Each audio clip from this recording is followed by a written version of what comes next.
bihi wal arham innallaha kana 'alaikum raqiba. Wa qala subhanahu wa ta'ala ya ayyuhallazina amanu taqullaha wa qulu qawlan sadida yuslih lakum a'malakum wa yaghfir lakum dhunubakum wa may yuti'illaha wa rasulahu faqad faza fawzan 'azima. Amma ba'du fa inna asdaqal hadisi kitabullah wa khairal hadi hadiyu Muhammadin sallallahu alaihi wasallam wa syarrul umuri muhdatsatuha fa inna kulla muhdatsatin bid'ah wa kulla bid'atin dhalalah wa kulla dhalalatin finnar. Ma'asyiral muslimin wal muslimat, Bapak Ibu para jamaah sekalian yang semoga senantiasa dirahmati dan diberkahi oleh Allah Subhanahu wa taala. Alhamdulillah, kita bersyukur kepada Allah Subhanahu wa taala pada kesempatan malam hari ini kita bisa kembali melanjutkan ta'lim kita, kajian Islam kita dalam rangka memahami ayat-ayat Allah Tabaraka wa ta'ala serta memahami hadis-hadis Rasul kita Muhammad sallallahu alaihi wasallam. Dan ini merupakan perkumpulan yang diridhai oleh Allah dan Rasulnya sallallahu alaihi wasallam.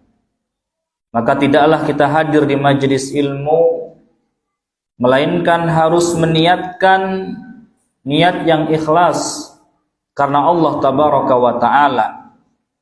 Karena menuntut ilmu agama ini termasuk dari ibadah kita kepada Allah Subhanahu wa ta'ala. Maka bersyukurlah orang-orang yang dimudahkan oleh Allah Subhanahu wa ta'ala untuk mempelajari agamanya, memahami ayat-ayat Allah Tabaraka wa ta'ala serta hadis-hadis Nabi-Nya Muhammad sallallahu alaihi wasallam. Ma'asyiral muslimin dan muslimat, Bapak Ibu para jamaah sekalian rahimani wa rahimakumullah. Pada kesempatan malam hari ini kita akan mengangkat sebuah tema tentang penyakit was-was yang terjadi saat sholat. Ya, kita tahu bahwasannya sholat itu merupakan salah satu dari tiang agama. As-salatu imaduddin. Salat itu adalah tiangnya agama. Dan dia merupakan ibadah yang agung di sisi Allah Tabaraka wa ta'ala. Yang kelak pada hari kiamat, yang pertama kali akan dihisab oleh Allah Tabaraka wa ta'ala adalah salat-salat kita. Awwalu ma yuhasabu bihil abdu as-salah. Kata Rasul sallallahu alaihi wasallam, amalan yang pertama kali akan dihisab pada hari kiamat nanti di hadapan Allah adalah salatnya. Karena itu kita harus betul-betul memahami ibadah salat ini sesuai dengan dalil-dalilnya. Dan juga pelaksanaannya harus sesuai dengan sunnah Nabi sallallahu alaihi wasallam. Maka di antara senjatanya iblis, senjatanya syaitan untuk merusak ibadah salat seorang hamba, yaitu dengan menghembuskan was-was di dalam salatnya. Ini salah satu daripada senjatanya syaitan.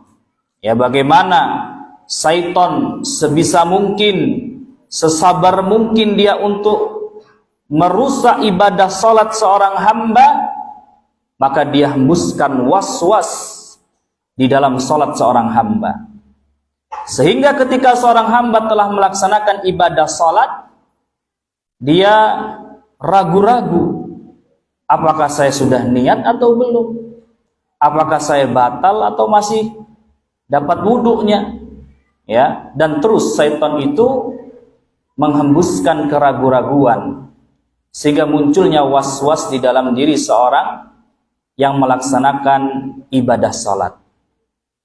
Karena itu ma'asyiral muslimin, para jamaah rahimakumullah, syaitan ketika dia menghembuskan was-was pada orang yang melaksanakan ibadah salat yang tujuannya untuk merusak tadi, di samping itu juga syaitan memiliki tujuan agar orang yang salat dihantui dengan was-was itu atau ditimpa was-was dalam salatnya itu, dia merasa bosan, ya, sehingga dia terbebani, keberatan dalam salatnya, ya, karena dia merasa belum sempurna, diulang lagi salatnya, ya, karena penyakit was-was tersebut.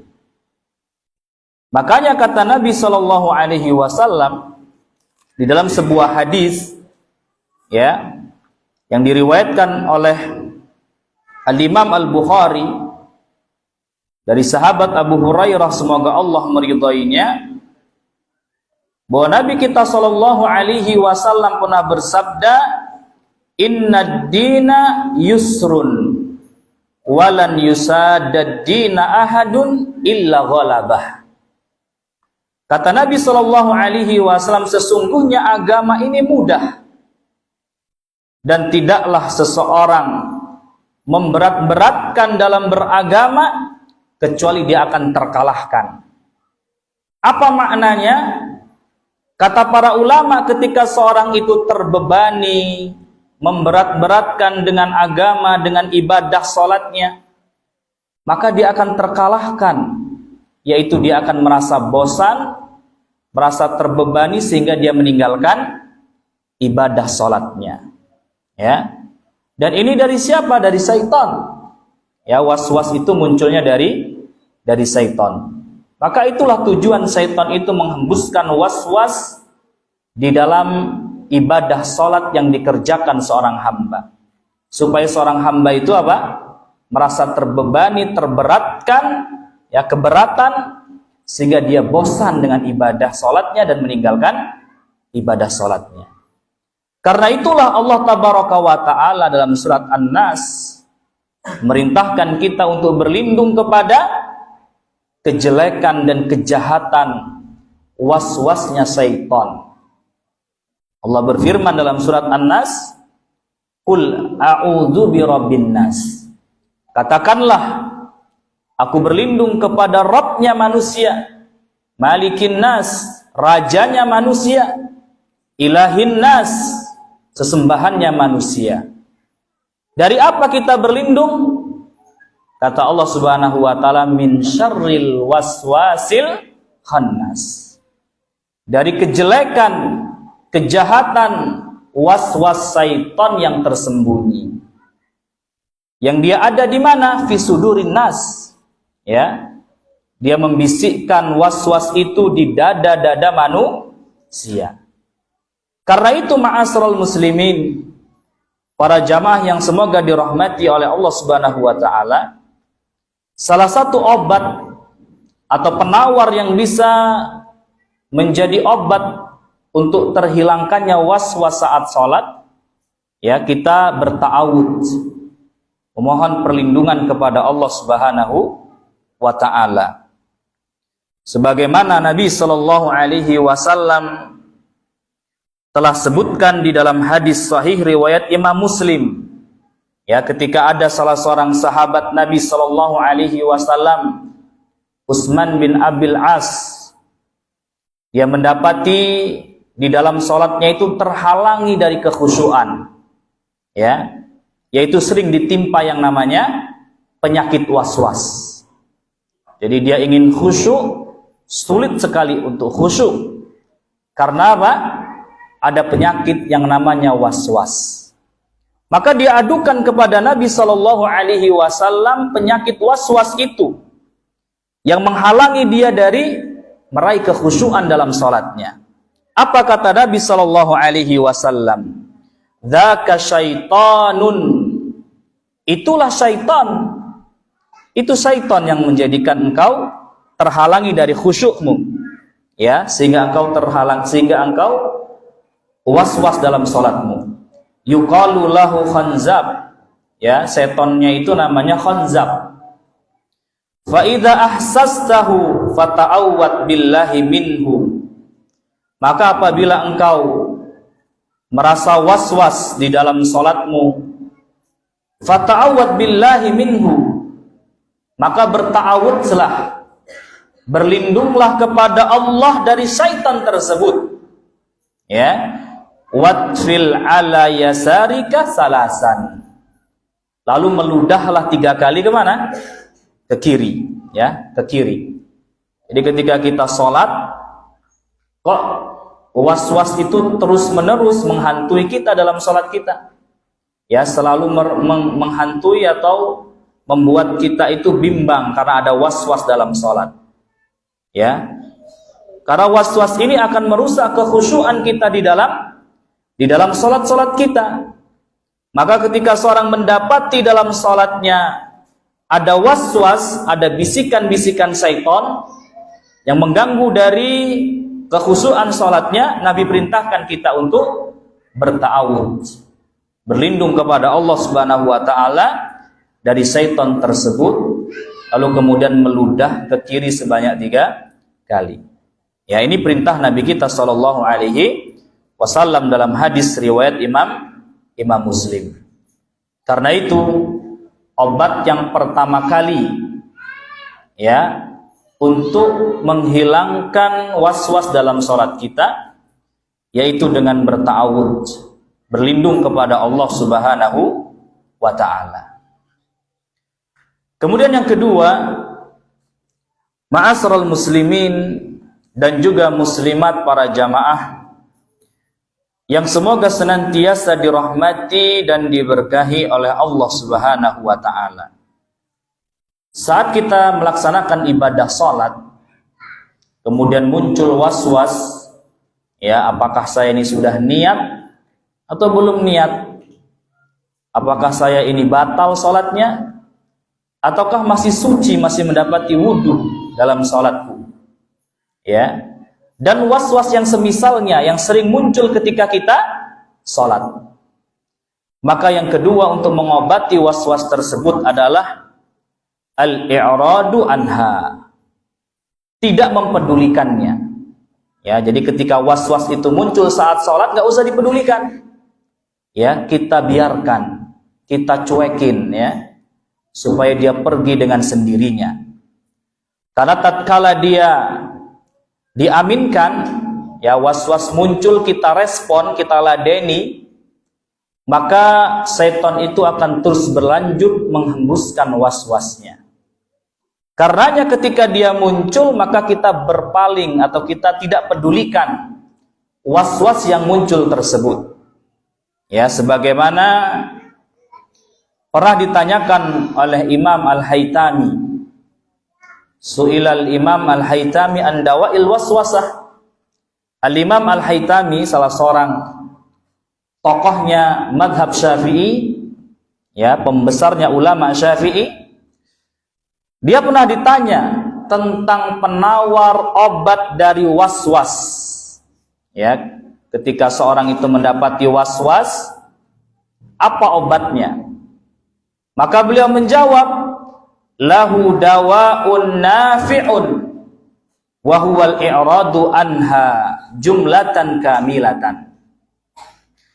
Kata Imam Al-Haytami, padanya ada penawar yang sangat bermanfaat, ya, obat yang sangat mujarab. Apa itu wa huwal i'radu anha jumlatan kamilatan? Yaitu tidak mempedulikannya secara keseluruhan.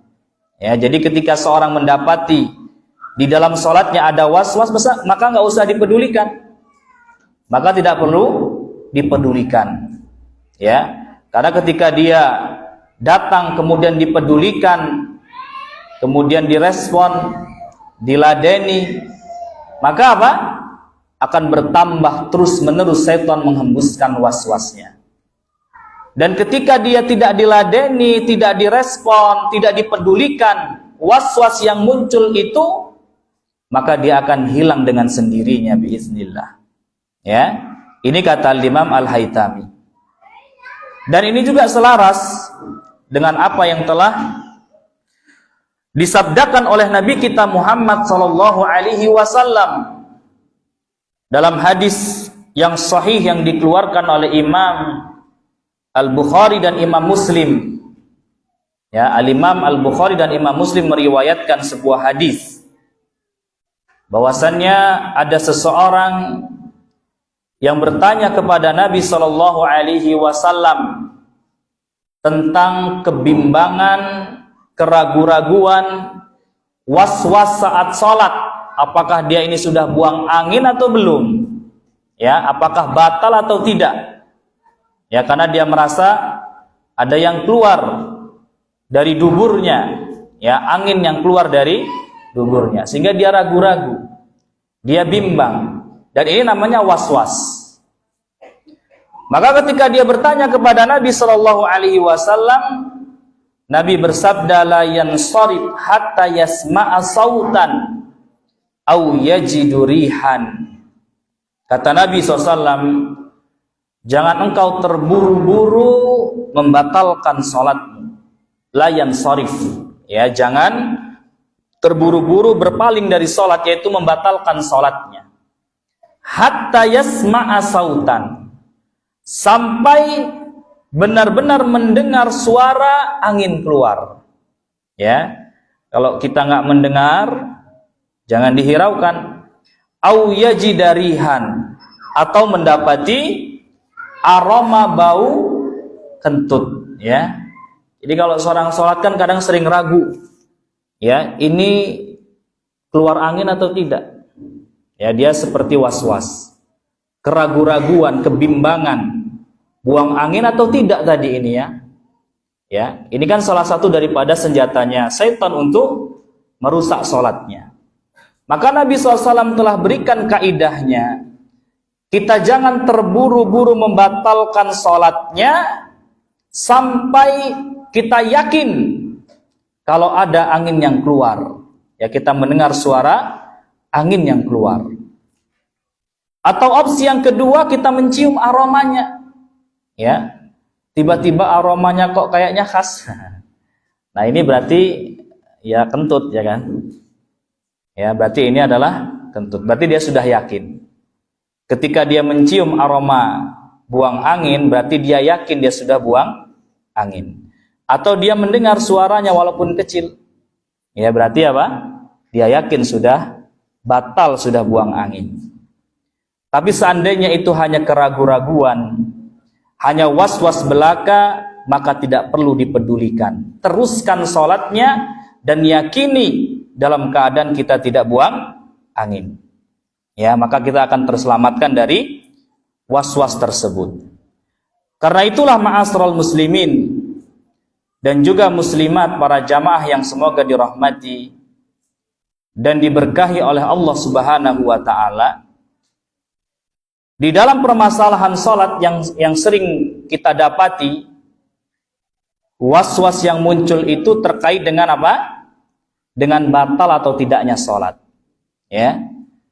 Dan banyak orang-orang yang bertanya kepada saya, ya, tentang was-was yang muncul saat salat itu. Sampai dia meyakinkan, sah nggak ya sholat saya ini?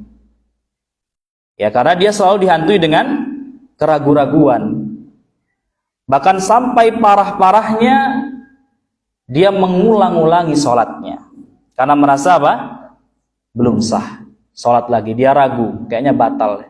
Apa enggak? Sehingga dia ulangi sholatnya. Berkali-kali dia mengulangi sholatnya karena merasa sholatnya tidak sah. Ya. Maka kaidah yang disebutkan dalam sabda Nabi SAW ini adalah sebuah kaidah yang bisa kita gunakan bukan hanya untuk buang angin, tetapi dalam semua keraguan-raguan yang terjadi di dalam sholat. Ya, misalnya kita merasa seperti ada yang menetes, ya, perasaan saja was-was. Setelah dia lihat di kamar mandi nggak ada yang menetes, misalnya, ya, maka untuk kemudian berikutnya ada keraguan seperti itu muncul lagi, tidak usah dihiraukan. Ya, jadi ketika Nabi SAW bersabda tentang orang yang buang angin tadi, la yansarif hatta yasma'a sautan aw yajidu rihan. Ya, ini kaidah ini bukan hanya untuk buang angin saja, tetapi berlaku dalam hadis ini semua yang mendatangkan was-was dan keraguan-raguan di dalam salat kita. Ya. Karena kan ketika seorang itu ditimpa was-was bukan berkaitan dengan buang angin saja. Ya, ada orang yang was-was, dia merasa sudah keluar cairan dari kemaluannya. Ya, merasa ada yang menetes saat dia melaksanakan ibadah sholat. Ya, sampai seseorang itu mengatakan kalau pas nggak sholat aja nggak kerasa, ketika sholat kerasa. Ya, itulah was-was. Ya, maka tidak perlu kita hiraukan, tidak perlu kita pedulikan. Ya, maka hadis yang mulia ini menjadi kaidah agung di dalam menentukan setiap was-was yang muncul di dalam sholat-sholat kita. Kalau dia sudah yakin ada yang keluar, maka batal, tidak perlu lagi diragukan. Atau kita sudah merasa buang angin walaupun dia kecil suaranya, maka dia batal. Sehingga kata para ulama di dalam kaidah usul disebutkan, al-yakinu la yazilu lisyak, la yazilu bisyak. Keyakinan itu tidak bisa dihilangkan dengan keraguan-raguan. Ya, artinya kalau kita itu yakin kita dalam keadaan suci, lalu muncul keraguan-raguan, muncul was-was, kita sudah batal, maka kembalikan kepada yang yakin kita sudah suci, kita sudah bersuci.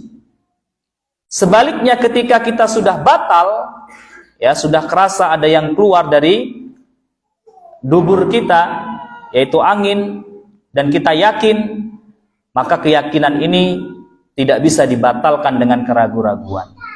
Ya, itu kaidahnya. Maka berlakulah hadis ini untuk semua keraguan-raguan yang terdapat di dalam salat-salat kita. Kemudian ma'asyiral muslimin dan juga muslimat para jamaah yang semoga dirahmati dan diberkahi oleh Allah Subhanahu wa taala. Yang ketiga, di antara obat atau penawar untuk menghilangkan penyakit was-was yang ada di dalam salat-salat kita adalah dengan kita melawannya atau memeranginya. Jadi ketika dia muncul, maka was-was itu diperangi, was-was itu dilawan.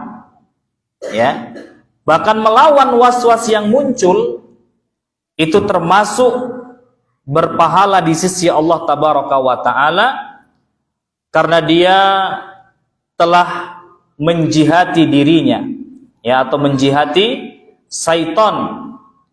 Dan ketahuilah bahwasanya syaitan itu musuh yang nyata bagi manusia.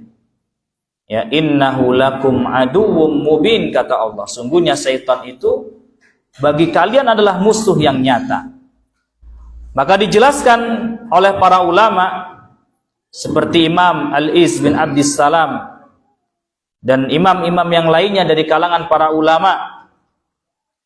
Mereka menyebutkan dawaul waswasah an ya'taqida anna dzalika khatira syaitani wa anna iblisa huwa alladhi awradahu alaihi wa annahu yuqatilahu fayakunu lahu sawabul mujahid li'annahu yuharibu aduwallah. Perhatikan perkataan Imam Al-Iz bin Abdissalam dan ulama-ulama yang lainnya. Ya, mereka menyebutkan dawaul waswasah, obat atau penawar penyakit waswas, adalah dia meyakini bahwasannya itu merupakan bisikannya syaitan, godaannya syaitan, ya, dan bahwasannya iblislah yang telah mendatanginya tersebut. Wa annahu yuqatilahu, dan bahwasannya dia harus untuk melawannya, dia harus untuk memeranginya. Fayakunu lahu sawabul mujahid, maka dia pun mendapatkan pahala orang yang berjihad. Kenapa? Kata beliau, li'annahu yuharibu aduwallah, karena sesungguhnya dia telah memerangi musuhnya Allah Subhanahu wa taala. Ya. Dan ini jelas Allah Subhanahu wa taala telah sampaikan dalam Al-Qur'an bahwasannya syaitan itu adalah musuh bagi manusia. Seperti Allah sebutkan dalam surat Fatir di ayat yang ke-6, ya, di mana Allah Subhanahu wa taala berfirman, "Inna syaitana lakum aduwwun fattakhidhuhu aduwwa." Sesungguhnya syaitan itu adalah musuh bagi kalian. Fattakhidhuhu aduwwa. Maka jadikanlah syaitan itu sebagai musuh bagi kalian. Maka ketika seorang mendapati was-was di dalam sholatnya, dia dianjurkan untuk melawan was-was tersebut. Ya, dianjurkan untuk memeranginya supaya hilang. Seperti apa kita memerangi was-was dalam sholat kita? Yaitu ketika dia muncul di dalam sholat kita, kamu sudah batal, kita lawan belum? Ya, supaya setan itu apa? Kalah. Ya, jangan kita terpedaya, kamu sudah batal. Oh iya tah. Kemudian kita berpikir, ya, sehingga itu akan mengganggu kekhusyuan sholat kita. Tapi dilawan. Ya, ketika was-was mengatakan kamu sudah batal, kita jawab belum. Kita lawan, belum batal. Itulah bentuk perlawanan kita kepada was-wasnya syaitan. Sehingga kata Imam Al-Is bin Abdis Salam dan para ulama-ulama yang lainnya, memeranginya itu akan mendapatkan ganjaran pahala seperti orang yang berjihad. Fayakunu lahu sawabul mujahid. Maka dia pun mendapatkan sawab, ganjaran pahala al-mujahid, orang-orang yang berjihad. Kenapa kok dapat pahala orang yang berjihad? Li'annahu yuharibu aduwallah. Karena sesungguhnya dia telah memerangi musuh-musuh Allah. Ya, syaitan kan musuh Allah dan juga musuhnya manusia. Ya, jadi antum memerangi syaitan saat dia melancarkan was-wasnya di dalam sholat, dapat pahala. Pahalanya pahala orang yang berjihad. Ya, karena syaitan tidak lain dan tidak bukan melainkan menginginkan kejelekan, keburukan di dalam diri-diri hamba Allah yang melaksanakan ibadah sholat. Ya, tidak mungkin syaitan itu ketika dia menghembuskan was-wasnya, dia menginginkan kebaikan, itu nggak mungkin. Ya, tidak mungkin syaitan itu menginginkan apa? Kebaikan di dalam menghembuskan was-was, itu tidak mungkin. Yang ada syaitan dari dulu sampai saat ini menginginkan yang namanya keburukan. Maka dihembuskanlah was-was tersebut kepada orang-orang yang melaksanakan ibadah sholat. Ya, maka kita harus memeranginya, melawannya. Dan itu adalah bagian dari pahala seperti pahala orang yang berjihad karena telah memerangi musuhnya Allah Subhanahu wa taala. Kemudian ma'asyiral muslimin dan juga muslimat, para jamaah yang semoga dirahmati dan diberkahi oleh Allah Subhanahu wa taala. Di antara perkara juga yang bisa menjadi penawar, ya, dan obat untuk menghilangkan penyakit was-was di dalam sholat-sholat kita harus berilmu, ya, di dalam sholat kita. Dan ini berlaku untuk semua amalan, semua ibadah itu harus dilandasi dengan ilmu. Makanya Al-Imam Al-Bukhari di dalam kitab sahihnya, beliau membuat bab judul dalam kitab sahihnya, babun al-ilmu qabla al-qawli wal amal. Bab ilmu terlebih dahulu sebelum berucap dan beramal. Artinya apa? Di dalam ucapan harus dilandasi ilmu. di dalam amalan juga harus dilandasi dengan ilmu. Kemudian beliau membawakan dalil-dalilnya. Ya, diantaranya adalah ayat Al-Quranul Karim dalam surat Muhammad. Ya, fa'lam annahu la ilaha illallah. Maka ilmuilah bahwasanya tidak ada yang berhak disembah dengan benar kecuali Allah. Jadi untuk mengucapkan kalimat la ilaha illallah harus berilmu, dan mengamalkan kalimat la ilaha illallah juga harus dengan ilmu. Maka kata Imam Al-Bukhari, fabada Allahu bil ilm. Maka Allah memulainya dengan ilmu. Ya. Sehingga dalam semua amalan harus dilandasi ilmu. Termasuk di dalam kita menjalankan salat. Dalam mengamalkan ibadah salat harus dilandasi dengan ilmu. Dan salah satu sebab kenapa orang-orang itu sering mendapati di dalam salatnya terdapat was-was, keraguan-raguan dan kebimbangan. Ya, salat dia dapati ada was-was. Salat dihembuskan padanya was-was. Ya. Maka salah satu sebabnya orang yang salat itu mendapati salatnya ada was-was karena kejahilan, karena ketidakfahaman tentang salat tersebut. Ya, maka dia harus melandasinya dengan ilmu di dalam menjalankan ibadah salat. Karena itu Al-Imam Al-Haytami rahimahullahu taala, salah satu dari pembesar ulama Syafi'iyah, ya, beliau mengatakan, qala Al-Haytami, Al-Imam Al-Haytami mengatakan, annal waswasah la tusallitu illa ala man istahkama alaihil jahlu wal khabal. Bahwasanya waswas itu tidaklah mendatangi seseorang kecuali orang yang diliputi kejahilan, yaitu ketidaktahuan, kebodohan, wal khabal, dan ketidakfahaman. Ya, wasara la tamyizu lahu, sehingga dia tidak bisa membedakannya. Makanya datang syaitan kepada orang-orang yang salat biasanya, kata Imam Al-Haytami, itu datang kepada orang-orang yang dia jahil tentang ibadah salat, yang dia tidak faham tentang ibadah salat. Itu yang mudah diserang penyakit was-was, sehingga apa, dia tidak bisa membedakan. Maka kata beliau, wa amma man kana ala haqiqatil ilmi wal aqli fa innahu la yukhriju anittiba.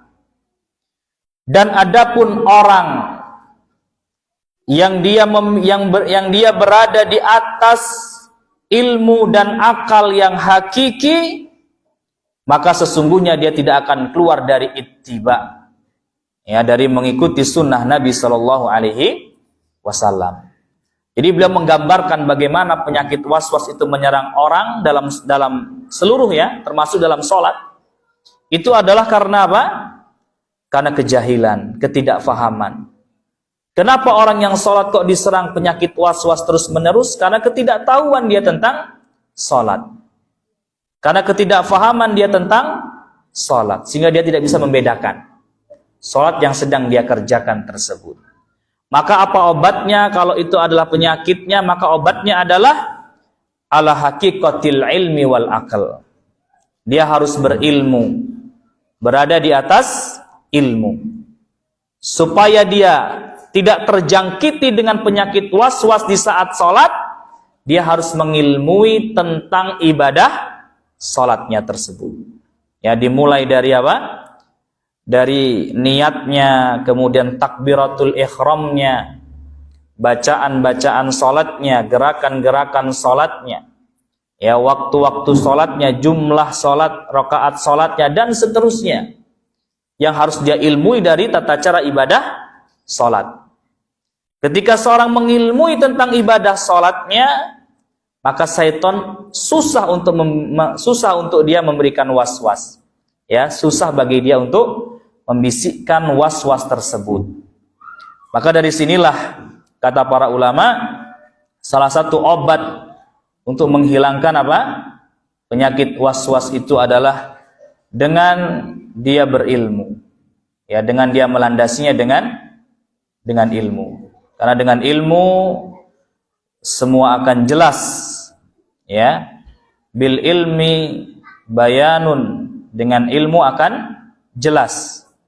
Maka kita dianjurkan untuk berilmu di saat kita menjalankan ibadah salat, ya, supaya apa? Tidak dibisikkan oleh was-wasnya syaitan. Udah azan ya? Baik, kita azan dulu ya.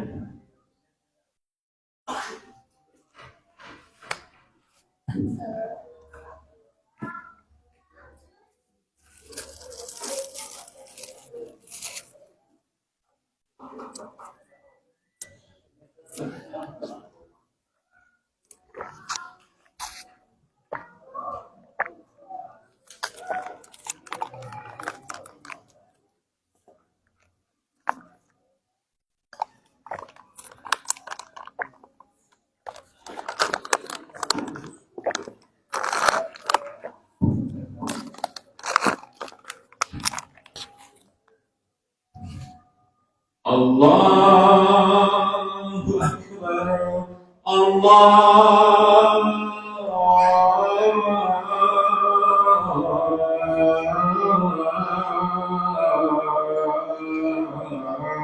Akbar, Allahu Akbar, Allahu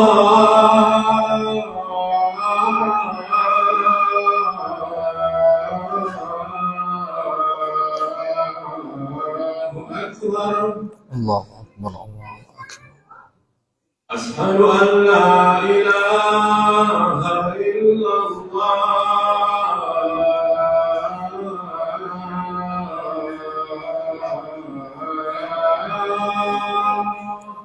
Ashhadu an la ilaha illallah. Ashhadu an la ilaha illallah.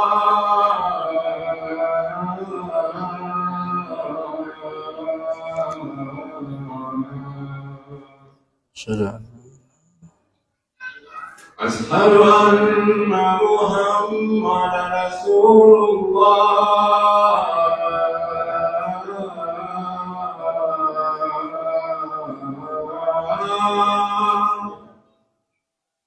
Ashhadu an la ilaha illallah. Ashhadu anna Muhammadan Rasulullah.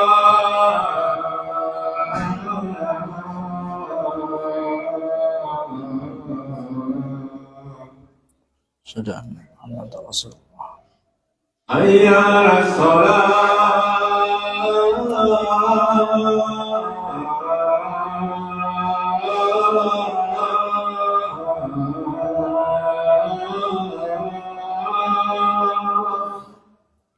La haula wala quwwata illa billah. Hayya 'alas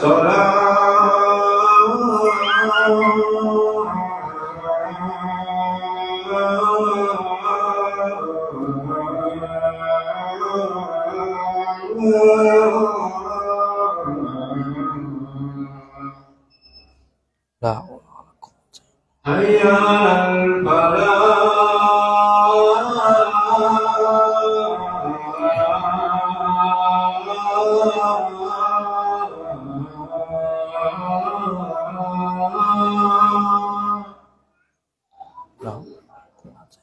Hayya 'alal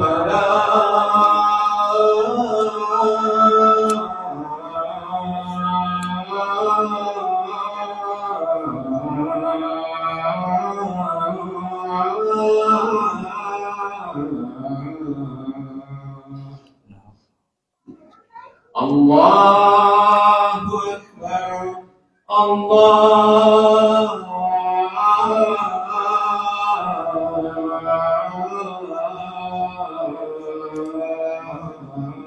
Akbar. La ilaha illallah.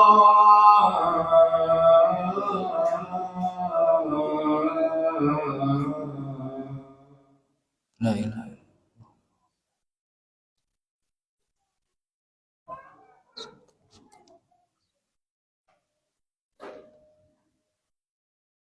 Bismillah, alhamdulillah, wassalatu wassalamu ala rasulillah wa ala alihi wa ashabihi wa man tabi'ahum bi ihsanin ila yaumil qiyamah, amma ba'd. Bapak Ibu para jamaah sekalian yang semoga senantiasa dirahmati dan diberkahi oleh Allah Subhanahu wa taala. Yang terakhir ya, salah satu dari obat supaya kita bisa terlepas dari penyakit was-was adalah banyak berdoa. Ya, setelah kita melakukan usaha-usaha yang kita sebutkan tadi, maka yang terakhir sebagai penutup dari kajian ini adalah hendaklah kita banyak berdoa. Karena doa itu adalah senjatanya orang-orang yang beriman. Ad-du'a usilahul mu'min. Doa itu senjatanya orang-orang yang beriman. Di samping kita melaksanakan usaha-usaha yang kita sebutkan tadi, ya, tidak mempedulikan was-was yang hadir saat sholat, kemudian kita melawannya, memerangi was-was yang muncul saat sholat, kita berta'awud, berlindung kepada Allah Subhanahu wa taala, ya, saat munculnya was-was di dalam sholat. Maka setelah kita melakukan sebab-sebab yang kita sebutkan tadi, jangan lupa kita sering-sering berdoa kepada Allah Subhanahu wa taala agar Allah Subhanahu wa taala menghilangkan penyakit was-was di dalam salat-salat kita ketika dia muncul dalam salat kita. Ya, jangan lupa untuk berdoa. Dan doa itu juga adalah ibadah di sisi Allah Subhanahu wa taala. Allah berfirman dalam Al-Qur'an, "Wa qala rabbukum ud'uni astajib lakum. Innal ladzina yastakbiruna an ibadati sayadkhuluna jahannama dakhirin." Dan Rabb kalian telah berfirman, Allah Subhanahu wa taala telah berfirman, "Berdoalah kalian kepadaku," kata Allah, "astajib lakum, pasti aku kabulkan doa kalian." Sesungguhnya orang-orang yang menyombongkan diri dari berdoa kepadaku, maka mereka akan dimasukkan ke dalam neraka jahanam dalam keadaan hina dina. Ya, di dalam ayat ini Allah menyebutkan doa itu ibadah. Innal ladzina yastakbiruna an ibadati. Sesungguhnya orang-orang yang menyombongkan diri dari beribadah kepadaku. Ibadah apa? Ibadah doa. Karena Allah sedang berbicara tentang doa. Ya, jadi doa itu ibadah. Maka orang yang menjalankan doa, melaksanakan doa, dia telah beribadah kepada Allah Subhanahu wa taala. Dan itu juga selaras dengan apa yang disabdakan oleh Nabi kita Muhammad sallallahu alaihi wasallam, ad-du'a'u huwal ibadah. Doa itu adalah ibadah. Karena itu jangan lupa untuk sering-sering berdoa kepada Allah Subhanahu wa taala agar Allah menghilangkan penyakit was-was yang sering meliputi salat-salat kita atau sering muncul di dalam ibadah salat kita, ya. Setelah kita berdoa kemudian kita laksanakan sebab-sebab yang telah kita sebutkan tadi, ya. Wallahu a'lam bishawab. Ini mungkin Bapak Ibu para jamaah yang bisa kami sampaikan di kesempatan malam hari ini, ya. Kalau ada pertanyaan mungkin. Ada pertanyaan? Indakum soal? Tafadhol yang mau bertanya, ya.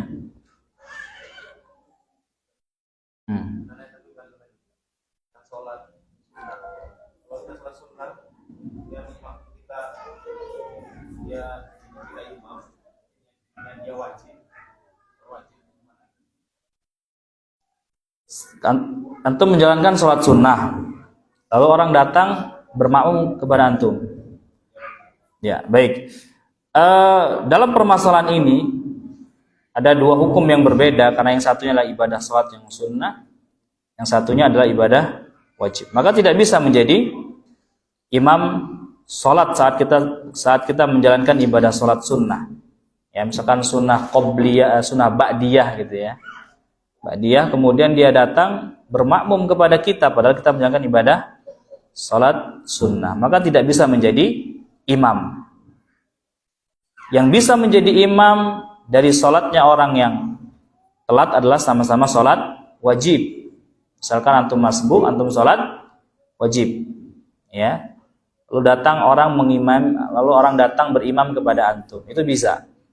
Jadi kalau antum sunnah, ya sepengetahuan kami tidak bisa. Ya. Apa? Iya.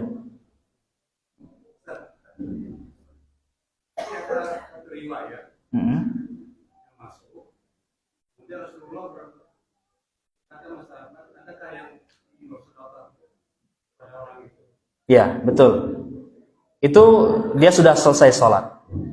Dia sudah selesai sholat dan dia menemani sahabat yang belum sholat. Dan itu sedekah. Bukan dia dalam kondisi sholat sunnah, bukan. Kalau dia sedang kondisi sholat sunnah, kemudian datang seseorang menjadi makmum atas dia, ini tidak bisa. Ya, begitu. Yang bisa menemani dia adalah orang yang sudah selesai sholat tadi. Begitu. Dia menemani, bukan dia mengimami ya. Dia menemani temannya yang belum sholat. Nah, wallahu ta'ala alam bisawab. Nah, Pak Ketua. Waalaikumsalam warahmatullahi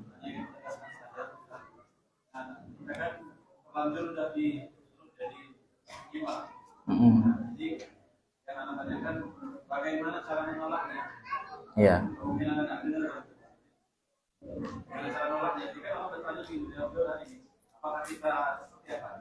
Baik.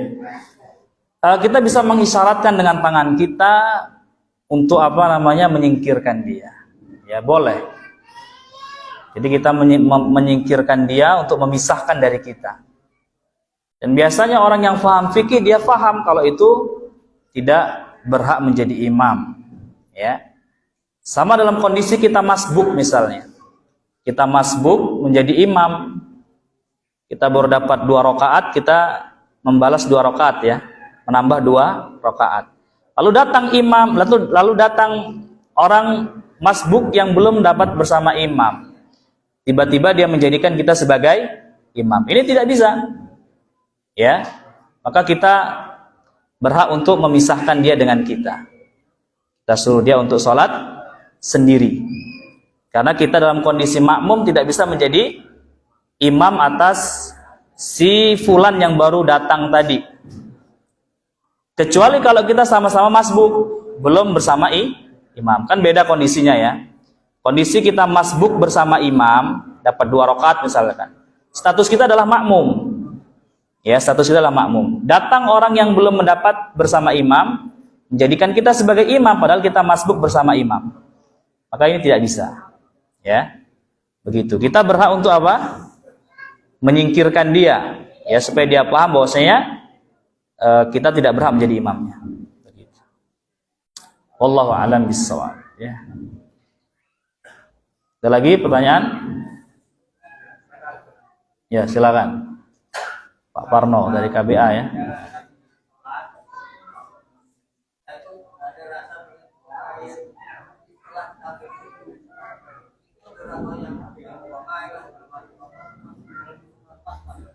Ya. Baik. Jadi kalau seandainya kita sudah berwudu kemudian keinginan untuk buang angin atau buang air kecil ya, apakah itu termasuk was-was?